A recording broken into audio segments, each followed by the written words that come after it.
Bienvenidos, esto es Radio Sefarad y estas son las noticias. Comenzamos con los titulares. Pena de muerte para el autor del ataque antisemita más grande de la historia de Estados Unidos.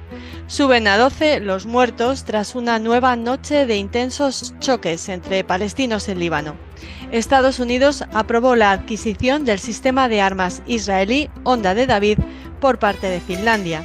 Y Donald Trump se enfrenta a una posible condena de 55 años de prisión. Estos son los titulares de las noticias que comenta Jorge Rosenblum. Hola, Jorge. ¿Qué tal?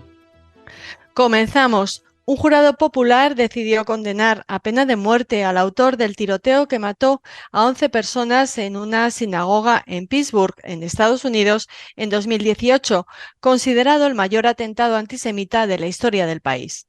Tras una deliberación de más de 10 horas, el jurado votó por unanimidad a favor de enviar al corredor de la muerte a Robert Bowers, una decisión que es vinculante para el juez que debe firmar la sentencia. El jurado es el mismo que en junio pasado declaró culpable al autor del tiroteo de los 63 cargos que se le imputaban, incluido el delito de odio que en Pensilvania puede conllevar la pena de muerte. Tras esa fase, el jurado debía decidir si pedía al juez que le impusiera la cadena perpetua o la pena capital, opción por la que finalmente se decantó. Esta es la primera sentencia de muerte que se impone por un jurado federal desde que Joe Biden llegó a la presidencia de Estados Unidos en 2021. Bowers, residente en Pittsburgh, asaltó el 27 de octubre de 2018 la sinagoga Árbol de la Vida, donde miembros de 3 congregaciones judías realizaban actividades del Shabbat y empezó a disparar de manera indiscriminada al tiempo que gritaba: «Todos los judíos deben morir». El tiroteo provocó 11 muertos y otros 6 heridos. Durante el juicio, la defensa intentó argumentar que Bowers, quien tiene hoy 50 años, sufre problemas mentales, pero el jurado determinó que tenía un plan preciso para asesinar a judíos. Bueno, si usted alguna vez ha dudado sobre la aplicación de la pena de muerte, yo también lo he dudado, pero si hay un caso claro, es este. Y lo digo no solamente desde mi punto de vista personal, es muy difícil que un jurado de Estados Unidos declare de forma unánime una pena de muerte. El asesino, confeso, no solamente que no se arrepiente, sino que se asienta nuevamente en este odio. Es decir, él mató al grito de todos los judíos deben morir. Con el tiroteo logró que 11 murieran y otros 6 fueran heridos. Si no hubiera sido detenido antes por los propios congregantes, creo recordar que fue, pues hubiera seguido matando a la gente. Y esta persona nunca se arrepintió, no sufría ninguna enfermedad mental más que el odio, que no es exactamente una enfermedad mental, sino una enfermedad social, y había organizado todo el plan para asesinar a los judíos, es decir, que no fue un arrebato, llegó con ese arma, lo estuvo planificando durante tiempo, etcétera, etcétera.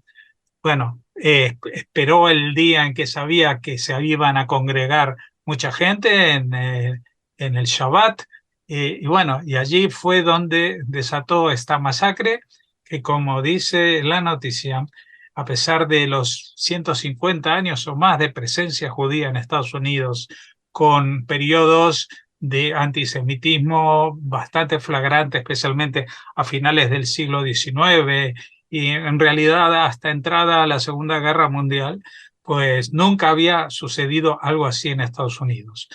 Quizás han habido intentos de masacres, pero nunca un asesinato en masa de judíos simplemente por estar rezando en una sinagoga. Y esto ha sucedido hace bastante poco, por lo cual habrá mucha gente que todavía conserve en la memoria este singular caso.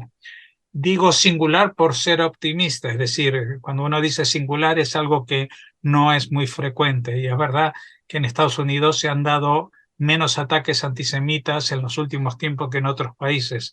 Pero ya vemos que la historia a veces va por olas y lo que es una excepción al principio, luego puede ser simplemente la primera avanzadilla de una nueva tendencia que esperemos en este caso no sea así. Y todo esto para traer a colación el tema de la pena de muerte. Eh, Voy a dar un ejemplo. Israel en sus leyes básicas establece la pena de muerte.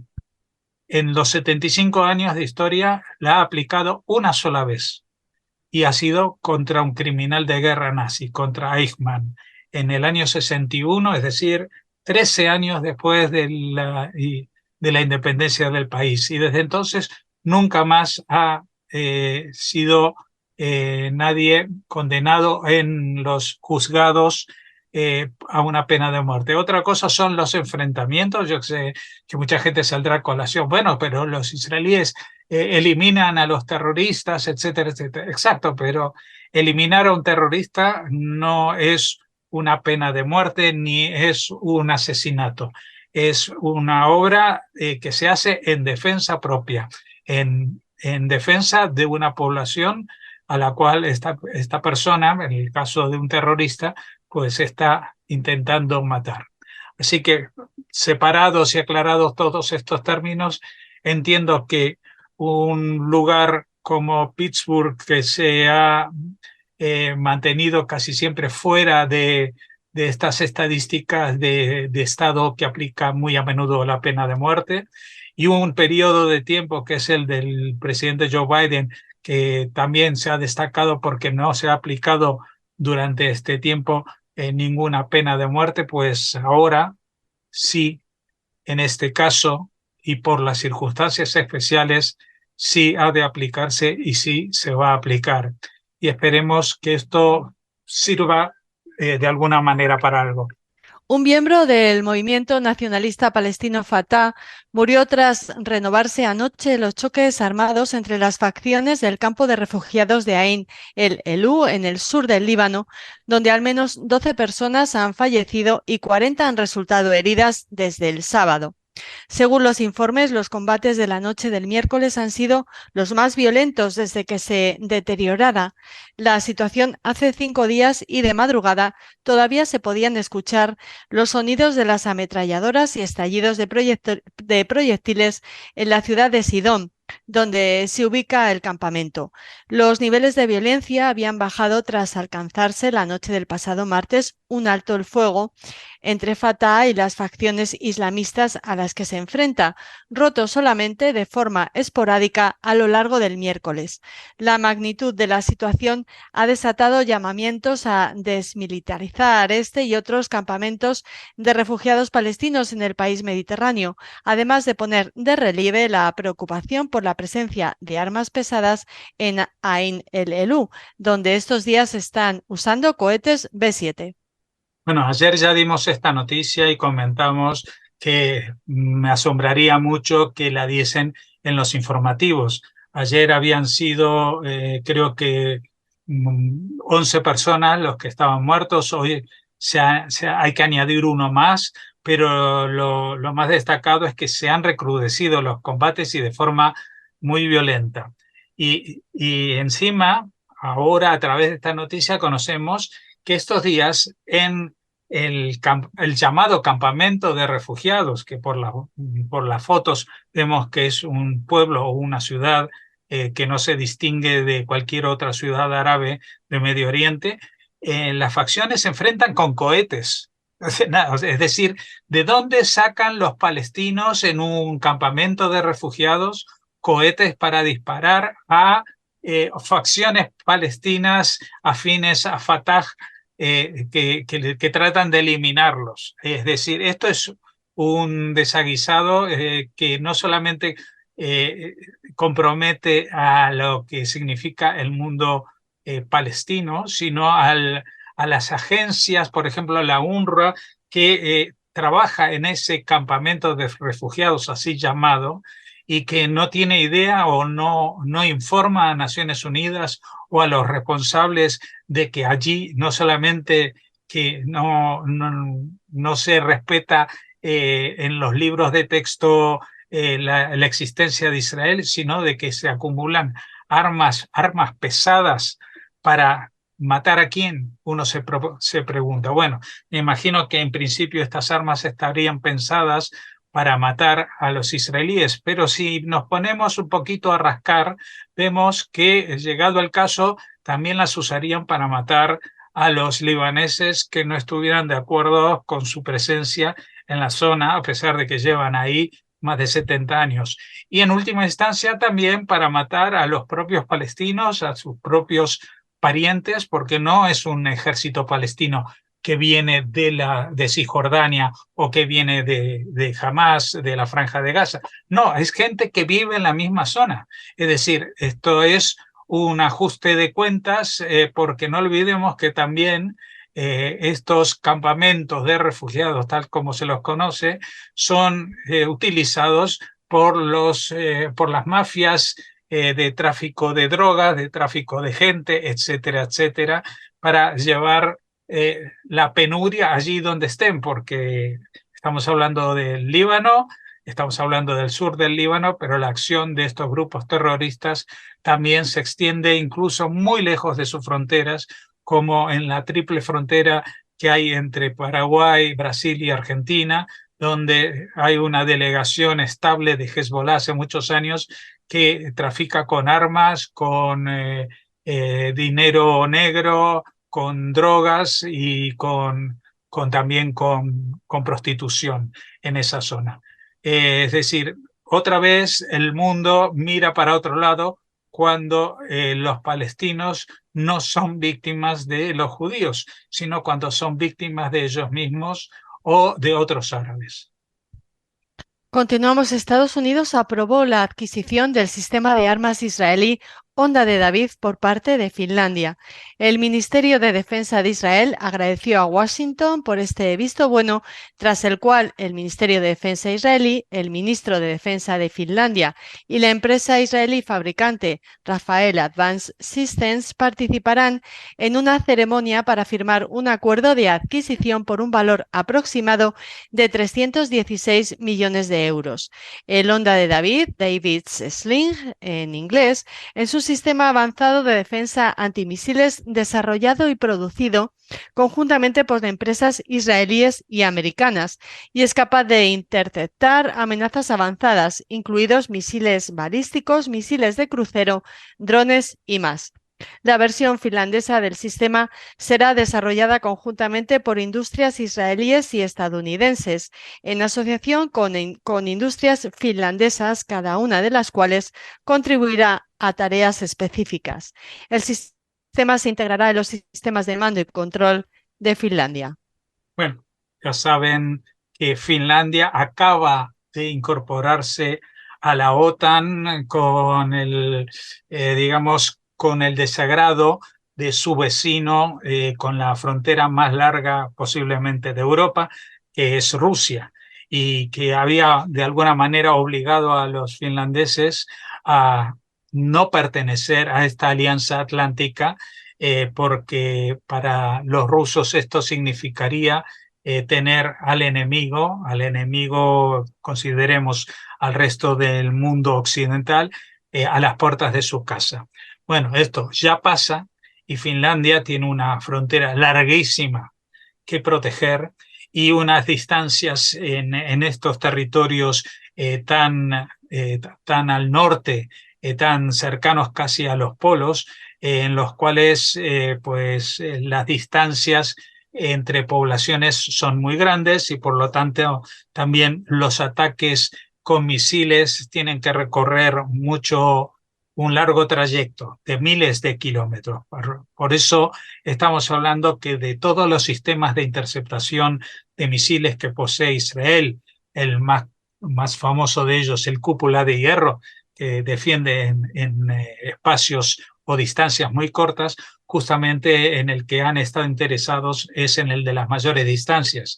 El Onda de David es un sistema, como decíamos, avanzado de defensa antimisiles, pero que no solamente sirve para estos misiles balísticos, es decir, aquellos que no se disparan, digamos, a ras del suelo para ir en paralelo a la Tierra hasta llegar a su objetivo, sino que trazan una parábola disparándose a muy gran altura, saliendo incluso de la atmósfera para reentrar y entonces apuntar al punto de impacto.